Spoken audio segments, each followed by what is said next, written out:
Wind clawed across the Orkney hills and raked Scapa Flow into black plates that knocked softly together. Behind the ring of islands and rusting blockships, the Royal Navy slept, convinced the war would have to knock at the door and show its papers. On the battleship HMS Royal Oak, the faintest light ran along mess tables and the brass rims of portholes. Hammocks swayed, boots were tucked inside canvas to keep them from wandering. The wardroom quieted to the scrape of a last spoon and the flat thump of a deck hatch settling. A few officers wrote quick notes home and sanded their signatures. On a night watch, one sailor warmed his hands around cocoa and joked about the Orkney wind that could blow a man backwards. The ship breathed, an iron house with thousands of small routines, and the anchorage around her breathed with it. Out beyond the quiet hulls, a darker darkness moved.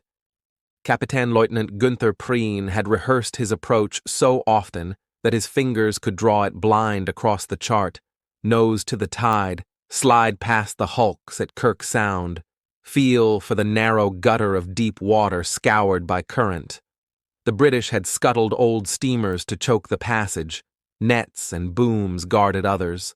Patrols made circles like clock hands. But there are always seams. Fishermen knew them. So did the sea. U-47 nosed along in silence, crewmen listening to the flow against the plates as a doctor listens to a chest. Kelp stroked the bow. A leaning freighter loomed and slid by like a house in a fog. A searchlight slid elsewhere. No whistle blew. Inside the flow, the silhouettes of war looked as permanent as stone. Tripod masts and derricks, funnels and cranes, the outlines of capital ships that had names older than their crews. Royal Oak lay not far from the shore, a veteran of Jutland with thick armor and a temper formed by an older war. She was steady rather than glamorous, a home for boys with bugles and midshipmen whose shaving was more theory than practice. The ship's cat threaded ankles in the mess. A stoker rolled a cigarette from crumbs and saved it for later. Somewhere a gramophone spun a tune that could not quite decide to be cheerful. Prien checked bearing and ordered a single torpedo. At 1:04, a dull shove thumped through the anchorage. On Royal Oak, the bang woke men like a shouted name. It seemed forward and small, the sort of nuisance explained away in 10 minutes. A burst air flask, a cranky magazine fan, some internal mischief that could be written up with a shrug. Damage parties set out with lanterns and annoyance. A few sailors laughed in relief because the ship did not move like a stricken thing. In U-47's periscope, Prien watched uncertainty ripple across a giant and understood he had been heard but not believed. He fired again, 3 more eels, lancing through the black toward a hull he could not fully see. The second thunder came like a hand heaving the ship from below. Steel rooms turned to traps. Light failed, glowed back sickly, and failed again. Men on the mess decks reached for boots that skittered away, others snatched life jackets. A petty officer shouted to leave everything and move. A bulkhead groaned like an animal. A ladder tilted into a wall. A rush of seawater shouldered through seams and climbed from ankles to knees to chests in a breath and a half. Above, the deck kicked and began to slant. Below, the spaces with no ladders left became quiet quickly. On nearby ships, men stood and swore it must be a fuel barge or boom defense craft blown apart, because the notion of a German submarine inside the flow felt like superstition. Then the third torpedo found its mark, and the superstition folded into fact. Royal Oak heeled, paused, righted slightly while trapped air fought its last fight, and then surrendered. The great hull rolled, masts dipping like arms reaching for the surface and missing it, and water that had been calm a minute earlier turned white and loud.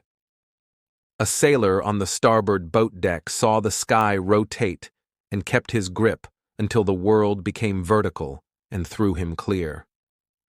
The sea burned the throat with oil. cries carried, then cut off. The motor launch Daisy II and other small craft clawed through wreckage, their crews hauling men whose faces looked gray under the freckles of cold. Some survivors surfaced beneath an overturned raft and hammered until hands found them. Others appeared at the far edge of a searchlight and vanished when the beam moved on. The minutes mattered in a way clocks can't explain. Clothing dragged, cold bit at the arms, silence replaced voices one by one. When people later quoted numbers, those numbers had faces in that water. U-47 backed out the way it had come, men counting under their breath, the boat feeling for the same seam that had admitted it. In their wake, alarms climbed the flow and ran the islands. In Kirkwall, the church bells rang, a tinny, hard sound that carried over snow-dusted fields to doors already opening. On the causeways, sentries stamped their feet and stared at the water as if they could force it to confess. Dawn arrived with a sky the color of hammered zinc and a sea that had settled into offended calm, as though embarrassed by what it had done at night. By mid-morning, the news was a fact with edges that cut. A battleship lost in harbor, hundreds gone, many of them boys. Telegrams took their careful shape and went out to kitchens where kettles sang uselessly. The Admiralty measured its words and found language unfit for the work. Winston Churchill, newly returned as First Lord, felt the blow as insult and warning both. The invulnerable anchorage had been a comforting story. A single submarine had crossed it out in minutes. If Scapa Flow could be pried open, every safe place had to be reimagined. Divers went down into water the temperature of breath on glass and touched the ship that had been a city. They found plates peeled back like flower petals of iron. Messes collapsed into messes, ladders leading into silt. They logged compartments by number and moved on.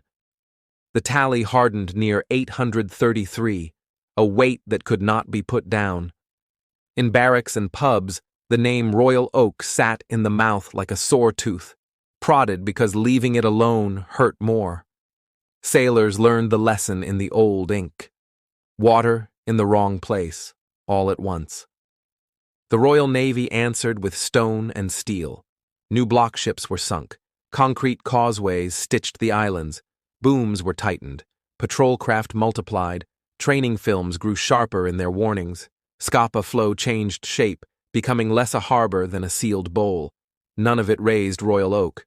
The wreck lay where she had fallen, a tomb beneath a water surface that tourist brochures could still call picturesque.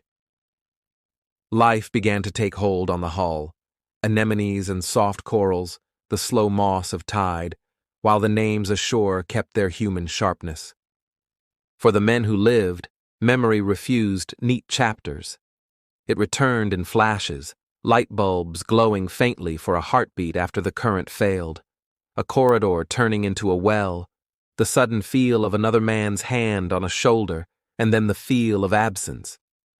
One remembered a deckhand laughing about cocoa at midnight and never saw him again. Another remembered the weight of oil on wool. Islanders kept other fragments, boats sliding out of darkness with cargoes that did not speak, bells ringing because there was nothing else left that could announce the scale of it. The story is sometimes told as a trick, a daring captain riding current and shadow through a guarded gate to stab a sleeping giant. There is truth in the trick, but the truer shape is warning. Walls are an invitation to find cracks. Habits are a mask someone else can wear. Safety is a story that survives only while untested.